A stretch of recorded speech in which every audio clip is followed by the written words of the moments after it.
All right, hey, let's talk about some relations. I'm determined to do this in one take, so let's just hope I don't screw up anything too bad.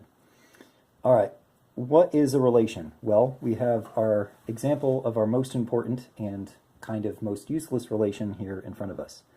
It's the identity relation over the set ABC. So in digraph notation, you can just see everything in our set has a loop to it. So A has the identity relationship with A, B has the identity relationship with C, and so on. In set notation, that's AA, BB, CC. It's a relation, identity relation. Let's look at a little bit more complicated relation. Alphabetically first over the set A, B, C, and D. These two digraphs are actually the same. This one's probably a little bit less confusing. So A is alphabetically before C, A is alphabetically before B, and A is alphabetically before D. C is alphabetically before D, B is alphabetically before C and D. Make sense? So up here you see, so A is alphabetically before B.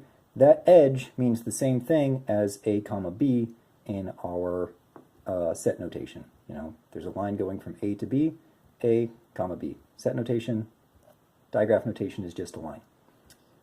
Cool. So this one here is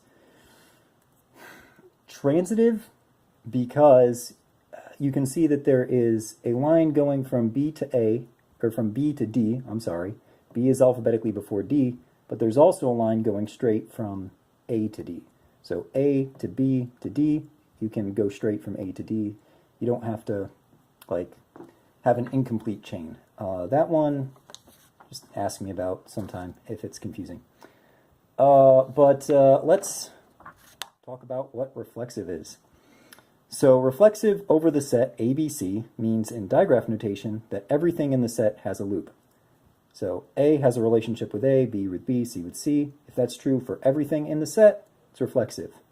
If it's not true, right, so A has a relationship with A, but B does not have a relationship with B, so our whole relation over the set ABC is not reflexive. Now, to make it reflexive, all we would have to do is add a loop from B to B, or add B comma B in set notation. And that concept of what do I need to add in order to make it reflexive is the reflexive closure. It's also in the textbook. So irreflexive over the set ABC means the digraph has no loop edges. So A has a relationship with B and B has a relationship with A, but A does not have a relationship with A. This is some arbitrary relation. I could come up with an example if you gave me all afternoon, but sometimes being able to think abstractly is good anyway.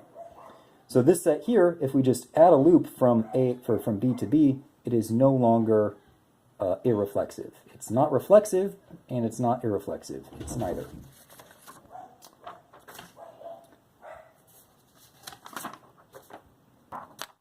Symmetric.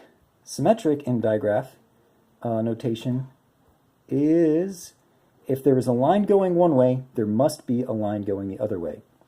So in this arbitrary relationship, A has the relationship with B, and B has the relationship with A. C has the relationship with B, and B has the relationship with C. So this is symmetric. There's all two-way lines. This is not symmetric because there is a relationship from B to C, but not from C to B. So this is not symmetric. Antisymmetric over the set ABC means in the digraph you don't have any lines going both ways, but loops are okay. This is in the textbook. Yeah, it's in the textbook. I'm not sure on what page. I don't have it pulled up still. So antisymmetric, A has a relationship with B, B has a relationship with B, C has a relationship with B, C has a relationship with itself, but there's no two-way lines, right? C has a relationship with B, but B does not have a relationship with C.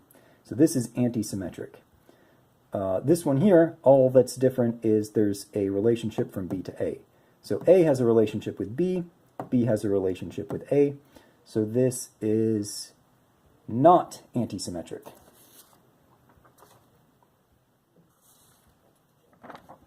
Let's look at a concrete example. So the relation can be put on before over the set pants, socks, and shoes. Socks can be put on before pants, and pants can be put on before socks. Pants can be put on before shoes, but shoes cannot be put on before pants. Well, not usually. I did it when I was like 4, but I don't recommend it.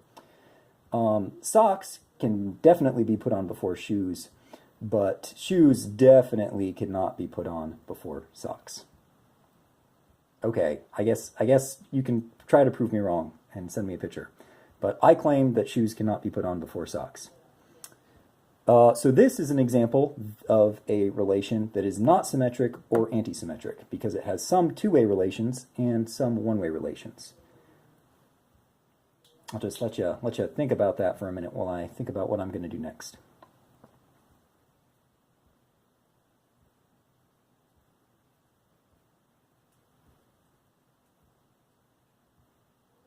Okay, it feels like I'm forgetting something, but I can't tell you what it is. So let's move on.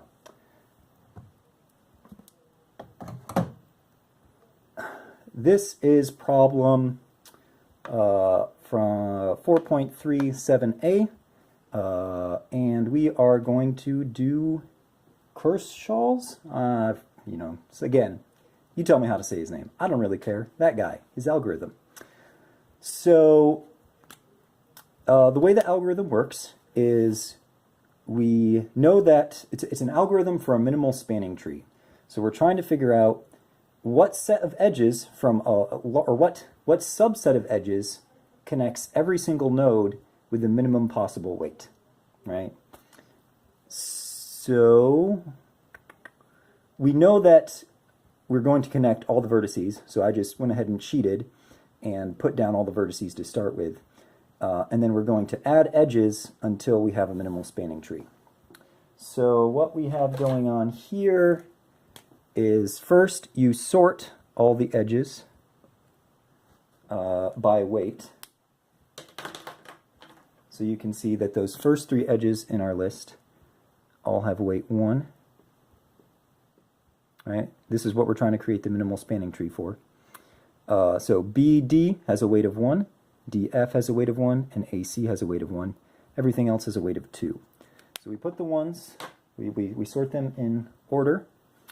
And since this is not a digraph, these are two-way lines. So B to D is the same thing as D to B. So there's, AE here and EC there. But they're the same because it's two-way lines. All right, so we start with the first edge here, B to D. So we look here, and so this is our partition equivalence class, right? So we have A, B, C, E, F, and D, and none of them are equivalent to each other under our set of equivalence classes, under our partition, whatever term makes sense to you. But so none of them are equal to each other. So we check and see, all right, is B equal to D? No, B and D are not in the same group. So we make a line from B to D. Then we scratch that off. Then we put B and D in the same group.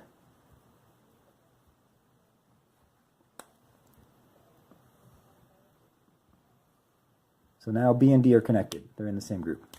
All right. Now we go on to the next thing in our list. D and F. Are D and F in the same group? No, D and F are not in the same group. So we make a line from D to F. We scratch off D to F. Then we put D and F in the same group. Make sense? Then we go on to the next one. AC. Are A and C in the same group? Nope. So we scratch off AC. We make a line from A to C. Then we put A and C in the same group. Now A and C are in the same group. All right, A and B. A and B are not in the same group, so we add that edge, scratch that off. then we put A and B in the same group. Now, A and B are in the same group. And now it's probably a good time to point out, it's a lot easier to see this visually than if we were just building this with set notation, right? I'm drawing the lines, but if instead of when I was drawing the lines from A to B, I was adding A comma B to a set, you wouldn't see this you wouldn't be able to see it visually, but you can see in this partition here, E is in a group by itself because it's the only thing that's not connected, right? And so the way I happen to set this up is fine. A to E. So we connect A to E. Then we put A in the same group as E. And now everything is the same group, so we're done. And if we count up 1, 2, 3, plus 4, the weight of our minimal spanning tree is 7. And no matter, and no combination of these edges is going to give you a weight less than 7. So this is a minimal spanning tree. Yeah, I wish we had gotten to a case where A and B were in the same group. So now, if we tried to continue, we could say, all right, are A and C in the same group? Or E and C? Yes, E and C are in the same group. So we would just scratch that off and move on to the next one. All right, are E and F in the same group? Yes, E and F are in the same group, so we just scratch that off and move on to the next one. All right, cool. That's it. Thanks a lot, and have a good night.